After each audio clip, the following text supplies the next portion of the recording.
Okay, it's TeamStrub day 50, so we've reached the halfway point. Yay! Hooray! And I am here in Missoula with Heidi and Kim from NCBI. So thank you guys for taking the time this morning to meet with me. Really appreciate it on your day off here, day before Independence Day. But why don't you guys introduce yourself and tell us what you do? My name is Heidi Wallace. I'm the executive director here at NCBI. Okay. And I'm Kim Spurzem, the Director of Youth Programs. Perfect. Heidi, what is NCBI?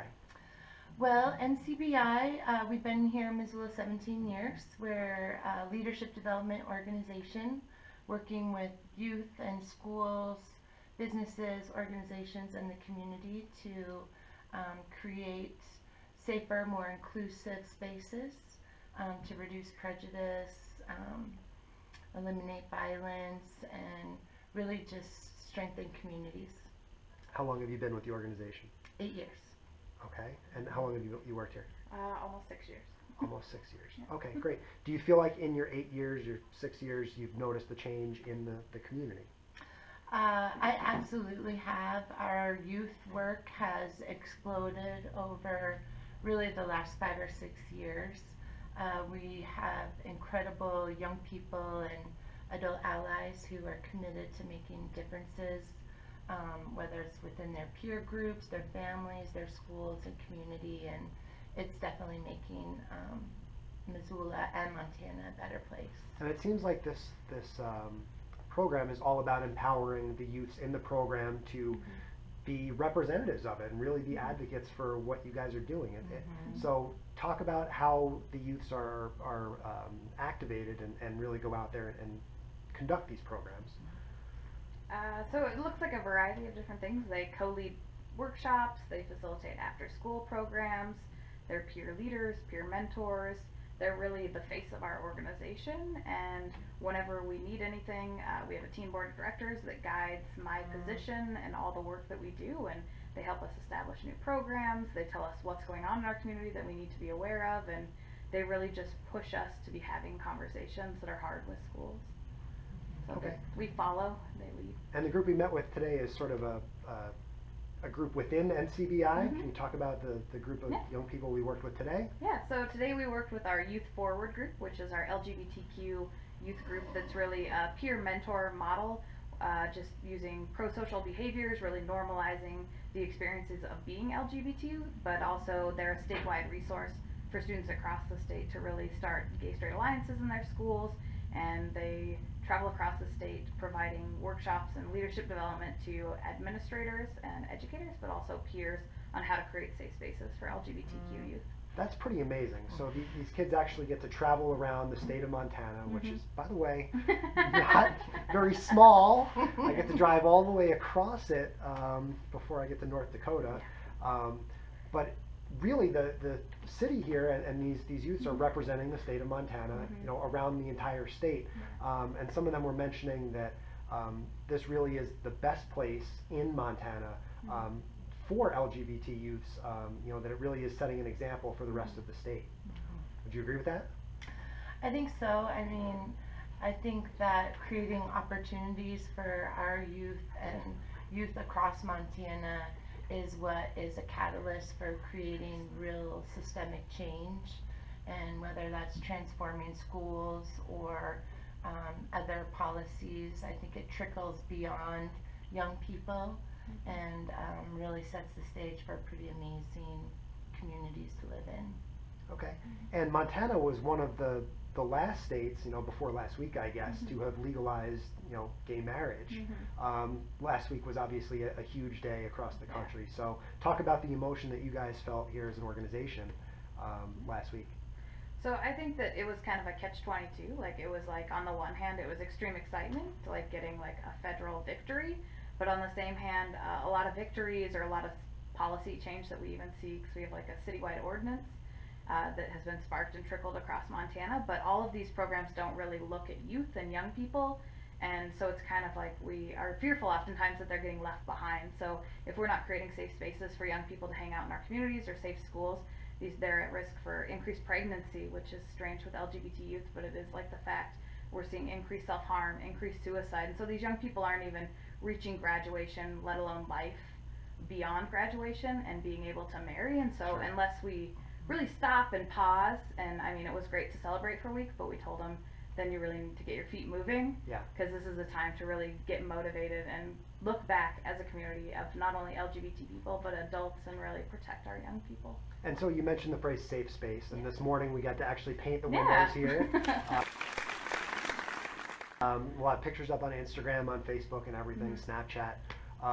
Talk about the use of this office, or you guys host activities and stuff here. Youths come into this space, and it's a very comfortable area. You see we're on the couch. Yeah.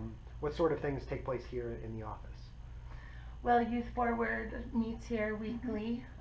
We have our Youth Advisory Council, our Youth Board meets here, and really it's just a open, welcoming space for our young people and adults to just come in, connect. There's big issues in Montana that we want to tackle.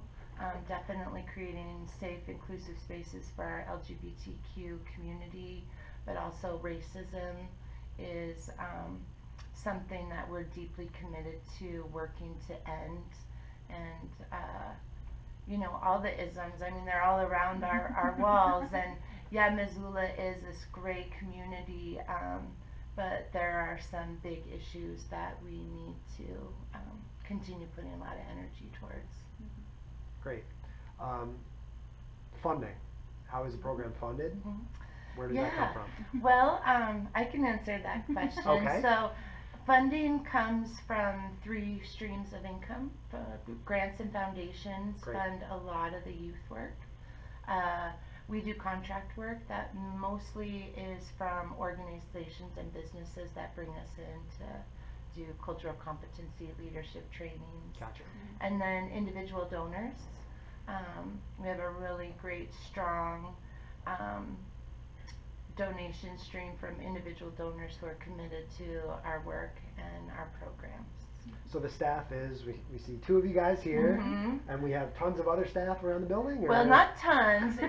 we have big energy, so it might feel like that. Yep. We have Ben, and he's been our Vista for 3 years. Wow. He's been a pretty amazing contributor to NCBI. We have a part-time development and communication specialist who's on vacation at the lake this week. And then we have a office manager, and Katie Koga is our office manager, and all of us are also senior trainers. So we're always doing youth trainings, organizational trainings, community stuff. And so in addition to the staff, you work with a number of volunteers as well. Yeah, so beyond our incredible core of youth volunteers, we're watching here in the live studio audience. It's fantastic. We have community volunteers as well, and those folks help us do trainings, whether it's young people, whether it's traveling around. We have a great contract with Department of Natural Resource and Conservation, working to strengthen relationships with tribal nations in Montana. And so we have deeply committed volunteers, and there's no way we could do the amount of work that we do without them. Fantastic. We're pretty thankful. Are you guys from Montana? Yeah. Both of you. Yeah, I'm 6th generation non-Indigenous Montanan. There you go. Yeah. So tell the world what's so great about living in Montana. Montana. I think what I love about Montana personally is there's really an atmosphere of inclusivity, and really it's a family environment. There's a lot of pride in Montana. As you drive around Missoula, you'll probably see like everybody's wearing 406 swag or has Missoula swag on, and so there's really a lot of pride in taking care of our environment and our communities. And so I think that's what I love about Montana, is it's really just this communal living of people really caring deeply about not only themselves and their immediate family, but each other and our beautiful state. Yeah, and I think what I love about Montana is the beauty, the beautiful landscape, the beautiful people, and I'm pretty proud Montanan. It's Wonderful. my culture. Yeah. Let's tell the world where they can read more about your organization. Yeah, well, www.ncbimissoula.org. We're also on Facebook. Yeah. NCBI Missoula. Same as on Twitter. It's the NCBI Missoula. Yeah. And come visit anytime. Yeah. Just look for the safe space sign on the windows. That's a safe space. Yeah. Ladies, thank you so much. For Thank being you. here And this Chris, morning. I just want to say you are so inspirational, really, and to know that you are just putting all your time and energy into empowering youth voices. You're like NCBI people. Make me blush through my Hawaii sunburn. Thank you guys so much. It's really been a pleasure. It's really nice to meet you Yeah, guys. good journey. And I'm Yeah. going to steal you guys for some Snapchat questions, Yeah. just like Okay. we did with the kids. Please check out their website, check out their social media, check out my Facebook page and everything for more pictures from what we were doing today. We did some Meerkat today. We introduced you guys to some live video. Yeah, that was fun. And we'll be in the Missoulian. So how Yeah. exciting is that, right? Yeah. So all sorts of great ways to spread the word about the great stuff that's going on. So thank you guys so much. Thank you.